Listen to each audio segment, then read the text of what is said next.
देखिए question number 4 में क्या बोला जा रहा है, बहुत ध्यान से देखिएगा इस क्वेश्चन को। एल और एम दो समांतर रेखाएं हैं, ठीक है। ये देखिए डायग्राम से समझिए। एल और एम जो है ये दोनों क्या है, समांतर रेखाएं हैं, जिनमें समांतर रेखाओं पी और क्यू एक अन्य युग्म प्रतिच्छेद करते हैं। यानी कि दो समांतर जो रेखाएं हैं उसमें दो अन्य रेखाएं क्या कर रहे हैं, प्रतिच्छेद कर रहे हैं, यानी कि इसको काट रहे हैं। कौन कौन से लाइन काट रहे हैं, पी और क्यू। किसको काट रहे हैं, ये एल लाइन है और ये एम लाइन है। इसको पी और क्यू कोई अन्य रेखाएं हैं जो इस लाइन को क्या कर रहे हैं, काट रहे हैं, ठीक है, प्रतिच्छेद करते हैं। तो आपको दर्शाना है कि त्रिभुज ए बी सी जो है वो सर्वांगसम है। ये त्रिभुज जो है वो सर्वांगसम है किसका, सी डी ए का, इस त्रिभुज का, ठीक है। मतलब इस त्रिभुज, ये त्रिभुज और ये त्रिभुज आपस में क्या है, सर्वांगसम है, ये आपको दिखाना है, ठीक है। चलिए इसको हम लोग सॉल्व करते हैं। बहुत ही आसान क्वेश्चन है, थोड़ा सा अगर आप समझ पा रहे हैं इसमें तो आप बहुत जल्दी इस क्वेश्चन को कर पाएंगे, ठीक है। तो देखिए सबसे पहले हम लोग बात करें कि यहाँ पर हम लोग को दिया हुआ है ए बी जो है, हम लोग को निकालना है क्या, दर्शाना क्या है, ए बी जो है वो सर्वांगसम है किसका, त्रिभुज सी डी ए का, ठीक है। ये चीज हम लोगों को तो पता है, ये हम लोगों को दर्शाना है।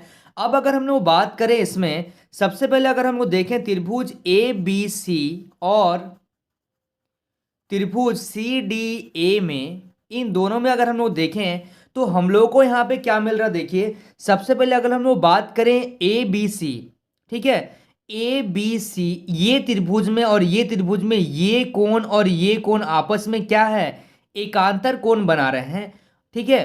तो यहां से सबसे पहले अगर हम लोग लिखें ये कोण और ये कोण आपस में एकांतर कोण है, यानी कि कोण बी ए सी जो है वो बराबर होंगे। तो एकांतर कोण क्या होते हैं, आपस में बराबर होते हैं। तो ये कोण और ये कोण दोनों एकांतर कोण है, तो ये और ये आपस में बराबर होंगे, यानी कि बी ए सी बराबर बराबर क्या हो जाएंगे, बराबर हो जाएंगे आपका कोण डी ए सी। ये दोनों बराबर हो रहे हैं, कैसे बराबर हो रहे हैं, एक मिनट, यहां पे देखिए ए बी ए सी जो है ये बराबर है, और यहां से हम लोग अगर देखें ए सी डी, सॉरी यहां पे लिखिएगा ए सी डी, ये दोनों बराबर हो रहे हैं, कैसे, एकांतर, चूंकि एकांतर कोण, ठीक है, एकांतर कोण से ये क्या हो रहे हैं, बराबर हो रहे हैं। अब ये त्रिभुज में और इस त्रिभुज में एक चीज हम लोगों को तो मिला कि ये दोनों कोण बराबर हैं, और एक चीज हम लोग को उभयनिष्ठ भी मिल रहा है जो कि है AC। ये देखिए AC इस त्रिभुज के लिए भी आ रहा है और AC इस त्रिभुज के लिए भी आ रहा है। ये लाइन देखिए इधर भी है, ये लाइन इधर भी है, तो ये हो गया हम लोग का उभयनिष्ठ रेखा, यानी कि AC बराबर AC, ये क्या हो गया हम लोग का ये हो गया हम लोग का उभयनिष्ठ, ठीक है। यहां तक समझ में आ रहा है। तो अब हम लोग बात करते हैं BCA, इस त्रिभुज में अगर बात करें, इस त्रिभुज का, इस कोण का बात करें तो ये कोण जो है वो इस कोण के क्या है, बराबर है। अगर हम लोग इस त्रिभुज में बात करें और इस त्रिभुज का, तो ये कोण और ये कोण भी आपस में बराबर है, मतलब हम लोग दोनों तरीके से कोण को दिखा रहे हैं, ठीक है।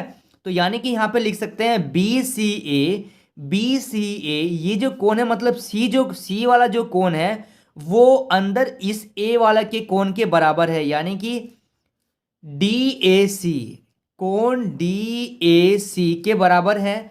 तो यहां पे लिखेंगे क्यों बराबर है, क्योंकि ये क्या मानते हैं हम लोग इसको, एकांतर कोण, ठीक है। एकांतर कोण, दोनों जो एकांतर कोण होते हैं वो अपोजिट होते हैं, और यहाँ पे क्या होते हैं, दोनों बराबर होते हैं, तो एकांतर कोण से। अब देखिए हम लोग को यहाँ से क्या मिला, अगर हम लोग इस त्रिभुज में बात करें तो कोण, भुजा, कोण, और इस त्रिभुज के लिए अगर बात करें तो क्या आ जाएगा, कोण भुजा कोण, यानी कि angle side angle, angle side angle, मतलब दो कोण बराबर मिल रहे हैं और एक भुजा बराबर मिल रहा है, ठीक है, इसमें और इसमें। समझ पा रहे ना आप लोग, ये जो त्रिभुज है इस त्रिभुज में ये कोण मिला, कोण भुजा कोण, और इस त्रिभुज के लिए क्या मिला, इस त्रिभुज के लिए क्या मिलेगा, कोण ये वाला भुजा और कोण, यानी कि ये कोण आपस में बराबर, और ये वाला कोण आपस में बराबर, यानी कि दोनों कोण बराबर हो रहे हैं, और ये जो भुजा है वो उभयनिष्ठ हो रहा है, यानी कि ये भी दोनों में बराबर है। इसलिए यहां पे लिखेंगे अतः त्रिभुज ए बी सी जो है वो क्या है, उभयनिष्ठ है त्रिभुज सी डी ए का। तो यहाँ पे लिखेंगे चूंकि ए एस ए जो होगा वो क्या होगा, सर्वांग समता नियम से।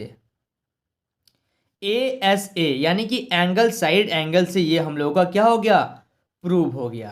क्लियर है। चलिए so students please note down this question.